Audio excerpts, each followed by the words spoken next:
Ang debate kung dapat nga bang pumirma pa ng hiwalay na waiver ang mga opisyal at empleyado ng gobyerno para masilip ang kanilang bank accounts.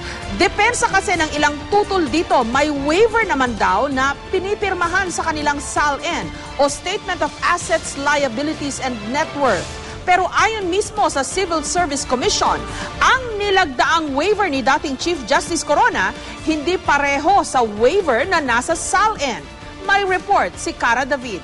SALN ay isang dokumento na nagpapakita ng net worth o ng kabuuang yaman at ari-arian ng isang empleyado ng gobyerno. Dahil fina-file ito taon-taon, maaaring makita dito kung yumaman ba ang isang empleyado habang siya'y nasa gobyerno.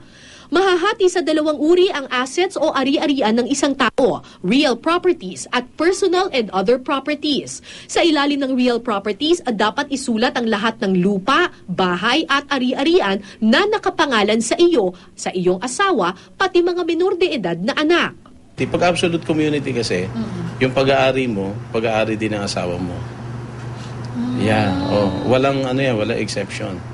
Dapat ring isulat kung magkano mo nabili ang naturang ari-arian, magkano na ang kasalukuyang halaga nito, at kung magkano ito mabibili sakaling ibebenta. Ayon sa Civil Service Commission, importante raw ito dahil may mga lupain na nabili ng mura noon pero milyon na ang halaga ngayon. Sa personal and other properties naman isusulat ang lahat ng kotse, alahas at kagamitan na iyong pag-aari. Dito rin nilalagay kung magkano ang hawak mong pera at pera na nasa bangko, pati foreign currency deposit. Kung ang pera mo ay nasa foreign currencies, dapat i-convert mo in Philippine pesos, tapos i-declare mo yan in pesos.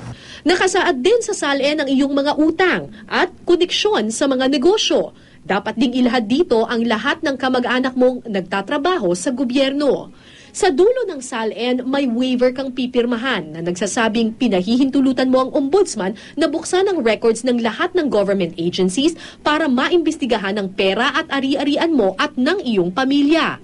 Ayon kay Civil Service Assistant Commissioner Ariel Ronquillo, sa palagay niya, hindi magkapareho ang waiver na ito sa SALN at waiver na pinirmahan noon ni dating Chief Justice Renato Corona. Kung may waiver daw, ura-urada, pwedeng makita ang mga bank account kung kailangan. Yung nasa SALN daw kasi, dadaan pa sa Anti-Money Laundering Council. Kasi kung halimbawa, walang record sa AMLAC, wala ring makukuha ang ombudsman at wala na silang ibang source.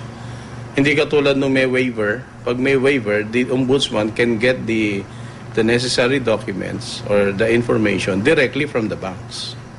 Ani Ronquillo, pwedeng masilip ng ombudsman ang bank documents ng isang opisyal ng gobyerno sa pamamagitan ng records ng AMLAC, sa kondisyong ang opisyal ay iniimbestigahan ng money laundering. Ang problema, hindi naman daw lahat ng opisyal ng gobyerno ay iniimbestigahan ng AMLAC.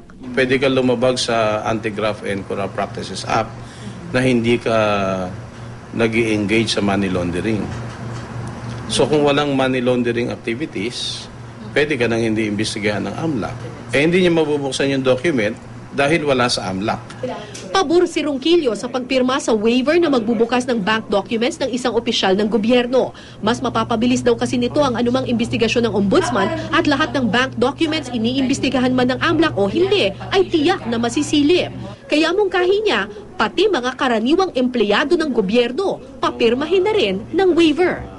Para lumalabas, kahit sino sa gobyerno, walang itinatago. Kaya mataas o mababa. Kasi maski mababa ka, pwede kang magpayaman sa gobyerno. At kung hindi ka naman nagpapayaman, anong ikakatakot mo na mabuksan yung mga bank accounts mo?